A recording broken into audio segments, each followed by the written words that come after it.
Hi, I'm Mark Hummel. Welcome to the Harmonica Party. We'd like to invite you to be a guest at the party. You can do that by supporting us right here at Patreon. See you then.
My name is Mark Hummel, and welcome to Mark Hummel's Harmonica Party.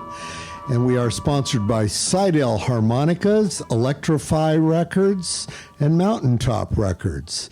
And I have two very special guests. They're going to be coming up on the 30th anniversary Mark Hummel's Blues Harmonica Blowouts. And we have Mr. Gary Smith with us. And we have Mr. Aki Kumar with us. And these guys reside in the South Bay of San Jose, California.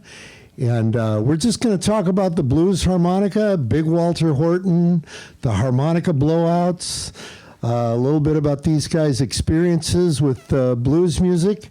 And I guess the first thing is, let's talk about Big Walter first. Yeah. Because I'm sure both of you guys have been listening to him, I'm assuming, for years. I know you have, Gary, because you saw him. I did see him a few times. Yeah. What was your experiences seeing him? Well, this is about 66 or 67 maybe, when they first came out here with the Chicago Blues All-Stars. And it was Walter, Johnny Shine, Sonny Land, Clifton James, and Dixon. And they played at Stanford at one of these hippie festivals that would have, blues and crazy hippie music and stuff. You're what year? I'm thinking 67 or 68 maybe. Wow. Because I was still in high school, and I had my driver's license, so I know it had to be like 67 or 68. Because I used to ride my motorcycle up to a little club in Palo Alto, which is the other place where I saw Walter twice. It was at a club in Palo Alto called the Poppycock. Huh. A little, kind of Stanfordish, beatnikish coffee house that had turned into a fish and chips place, and they had bands, and pretty soon they started having a lot of blues bands. I saw Musselwhite there 50 times. I saw Elvin Bishop's quartet with Applejack on harp every time they played there, at least 15 times, and it was a beautiful wooden room. And when I saw Walter there, it couldn't have been a more ideal setting. I just wish these days you'd have the smartphone, like just capturing every moment of it. So all I have is really the memory of talking to him a little bit and the way he sounded and the band, but. Did he have a Chicago band? He had the All-Stars. Oh, it was with Dixon. Yeah, okay. All three times I saw him was with Dixon and different versions of the All-Stars. And the first time I was, a crazy long hair with no shirt on, and and I didn't, in those days things were hardly threatening, where you weren't going to get beat up by some roadies if you wanted to try and talk to a guy.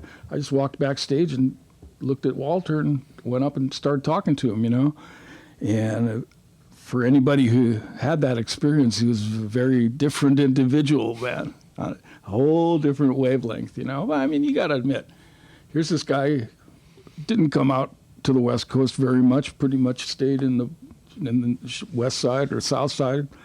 And here he is with 1,000 half naked or all the way naked hippies dancing in front of him, you know. And here comes one of them up to talk to him with a big smile on his face, Walter, you know. So it was, you know, he was nervous, and I stupidly asked him for his autograph. You know, that I should have either waited for. You wouldn't have thought of that, though. A calmer moment where he could put the piece of paper down, but I gave him a little piece of paper like this, and he just suffered through writing that autograph, man. It looked like, when I looked at it, it looked like a lightning bolt. It just said W.S. Horton. And for those of you out there, a lot of it is because most Southern blacks of his generation never got to go to school and learn to read or write. Yeah, it was not an easy thing for him, I don't think. He wasn't comfortable with it. But, you know, he was kind, and the other times I saw him in the indoor club and had a chance to sit down with him and Dixon. I mean, I still have a picture of those two guys on either side of me, man. Wow. I was just a happy, happy boy. Yeah. Send that to me, please. Yeah, I'll have to dig it up first, just like the autograph I said I was going to come up with, man. That's somewhere in the box. But yeah, that was my personal experience with him, and the sound was just like it is on the records. Yep. Yeah. He played through first time I saw him. I think it was one of those little black Sony tape recorder mics that he had, and he had. I don't know what the amp was because I wished I did, but I didn't look at it in those days. But man, he sounded fucking fantastic, and he did a few tunes up front. Yeah. You know, did his hits, Hard-Hearted Woman, and Wow. Have a Good Time. Yeah. Bitchin', man. Very cool. Glad I'm this old that I got to actually, you know, I fucked up. And we're the lucky generation. I missed Little Walter. Yeah. Missed Little Walter. All my hippie friends said, you know, this was the guy on the back of the Paul Butterfield record. We should go see him, man. He's up there in the Matrix. And they went, and I didn't. Well, who would have thought he would die that young, though, you know? Anyway, Yeah. that's my story. Well, good. Well, how did you get hip to? I'm sure you listen to Big Walter. I was actually there with Gary that day at the concert. Spirit. Yeah, Yes, in spirit. I had a wonderful conversation with Walter. He was happy to give me his autograph too. Whole different experience. Yeah. Yeah. I am. That was a dream. Obviously I have a whole different pathway into this music and blues harmonica than someone of Gary's generation and your generation that got to see a lot of these stars in action. I took my humble lessons from David Barrett, who we all know and love. And one of the first things he tried to teach me when I was switching to tongue blocking, he said, you got to learn this thing called Big Walter's Boogie. And he played that song, and I was like, I cannot play this. There's no way, give me like 100 years of practice, will I be able to play this? I learned the song. I still don't think I can play it anything like Walter, but that was my first heavy introduction to what he was doing. And since then, I got a lot of his music, and then, these moments that happen when you start really digging into an artist and trying to figure out what they're all about and what their playing essentially is about. And there's so many things about Big Walter, the tone, the dynamics. He could be light, he could be heavy. And his percussive kind of style of playing, he was just phenomenal all around.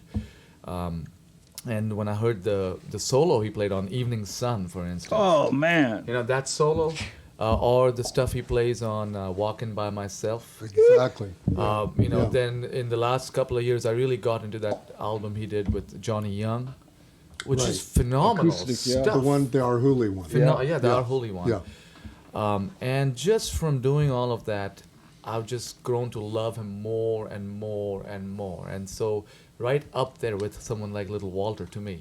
Big Walter is just this influence where now when I play, I don't know whose licks I'm stealing, and I'm sure half of it's coming from Big Walter in one way or another. I got a few questions that might be him and might not be, like the third position solo on Muddy's Walking Through the Park. Is that Horton? No, I think that's Little Walter. Little Walter? Yeah. Great. Yeah. Third That's position. Walter, yeah. I thought it was him because he did the I see. overblown, playing too hard kind Right, of thing. Ba, right, ba, right. ba, da, Yeah. ba, ba. Well, I'm sure Little Walter, I mean, being that he was younger than Big Walter, and he had come up watching Big Walter, I'm Yeah, sure. there was I've a lot of heard- interaction I've heard, between yeah. those two. One of the things my friend Sonny Lane, remember Sonny? Oh, man. Sonny told me a long time ago, he goes, man, Big Walter, man, show Little Walter all that stuff, man. Little Walter would walk away and say, oh, man, I learned that by myself.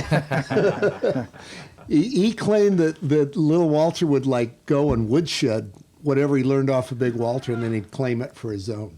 Well, that's true, and some of the stuff is damn near indistinguishable to me, you know. Yeah, yeah. Well, I mean, when you listen to Evening Sun, it's evidence that they were really And that in was very similar territory. very early in the 50s, Yeah. man. Yeah. Like amplified harp had been invented for about 4 minutes. Yeah, Right. literally. Exactly. Well, exactly. You know, and here comes the sound. I love that record. If anybody's not familiar with the Evening Sun sessions, man, there's like 5 or 6. Right. There's a bunch of different takes. There's of one it. where Johnny Everyone's Shine's different. mic is turned off, and you can hear him singing in Right. the background. But somehow Walter knew, and he's just playing a solo through the whole song. know. But, well, doesn't he think he's singing? But every one of those is different. I mean, that's what's kind of amazing. Killer. When it's like both Little Walter and Big Walter, when they played, they did different takes every time. They did not repeat themselves. Yeah. Well, you know, Big Walter had certain patterns that you'll always hear. Right. Big Walter's boogie licks and Right. stuff. And he was, in my mind, he was a guy who, rather than thinking virtuosity solo to the sky, he would, like it, for example, in Easy and in one of the takes of Have a Good Time, he plays one lick. Right. But he plays it 20 different ways. Yeah. Right. You know, and I think that was something that distinguished him from other guys in the way that he would improvise. You know, and It was he had a very horn-like tone, yeah, too. His tone was pretty much to be reckoned with in Yeah. terms of Oh. when you compare him to others. You know? Yeah. yeah. So let's talk a little bit about this is the 30th annual Harmonica Blowout, and I know you've been playing them since very early Number on. and- one. Yeah, you were on. I think starting in. Were you on in like 93 or something? Dude, you're asking the guy with the bad memories. No, I think you might have been on one at Moe's like really yeah. early on, like the second or third one. I think so. Yeah. Yeah, I'll have to look back. And then Aki, you've been doing. When was the About first? 10 years now. About 10 years. Yeah, first Okay. one was in Pleasanton at the, At the Firehouse Arts. Firehouse Arts. Right. Yeah, that was about 10 Right. years ago. Was it really? Yeah. That's when Damn, Aki with was little 14. Charlie on it. Yeah, with little yeah, Charlie. with little Charlie. When you I were was- 14, I right? was 14. Yes. Yes. You know, you've grown a I'm lot in the 17 last now. couple of years. It's just the pandemic pounds. Yes, yeah. pandemic pounds have done it to all of us. Just in time for the Christmas Well, pounds. what was your first memories of like what it was like? Were you nervous playing that? Yeah, show? I was because obviously I played. That's probably 2011 or so, but I had been kind of hounding you through David Barrett to kind of get into the Blowout shows, and I remember I would sell CDs and help out. That was a great experience for me because I got to see and meet all of the guys in your lineup firsthand, get to talk to them because it's a big difference from listening to the records and kind of idolizing somebody and then seeing them in person and listening to them live and then coming across their personalities and their little quirks and all that beautiful stuff. And when you called me to do the first show, I was very nervous because I didn't think I was ready to do a show like that because I figured this audience has been kind of honed. This audience knows what great blues harmonica playing is, and I don't know if I can do it. So I was really I was crapping my pants. You were a big Mark. hit. So You were a I'm big glad hit. to hear I that. remember, no, you I was were. You nervous. definitely were. A Trial big by hit. I fire, remember. bro. It's trial by fire, but I appreciate you inviting me because that really changed my outlook, gave me a lot of confidence, and it's just been happy sailing since then. My price has tripled. It has. It's tripled. Yes, you are now. Double digits. Yes, You have gone from $75 to 78. Yeah, and that's for the whole tour. That's triple more dollars. But I was going to say, I mean, I remember after that show, little Charlie, who was playing guitar at the time, would keep bugging me and goes, "Man, you got to have Aki on more stuff, man."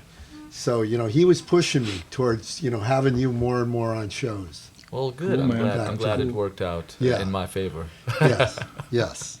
Rest in peace, Charlie. Rest in peace. That's right. And you knew little Charlie from way back, I remember. Now, I've made this claim before, and it could be a lie. But I do believe that the first time little Charlie played in a nightclub with a band was with me. Now, was he playing with his own band? No, or he was playing in the bedroom.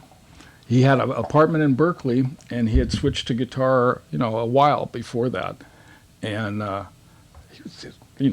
he was starting to blossom, So some weird Mazzolini KPFA benefit came up, and I might have even been Freight and Salvage. The original one. Yeah. Down at San Pablo. And I didn't have a guitar player all of a sudden. I said, "Oh, fuck, what am I going to do?" So I called Beatty up. I said, "Charlie." Wow. This was in Berkeley? Yeah. I said, you want to come out and play a few tunes with me, man? He goes, "Oh, I don't know. I don't know if I'm ready, man." I said, "Come on, dude. This is the way you shine." So he came and he played that gig, and I do believe that was the day I said, "You know what, man? There's this guy. He's kind of streetly." But his name's Rick. Strictly. So you put those guys in touch with each I did. other. I put them in touch with each other for better or worse. That is a wild story, man.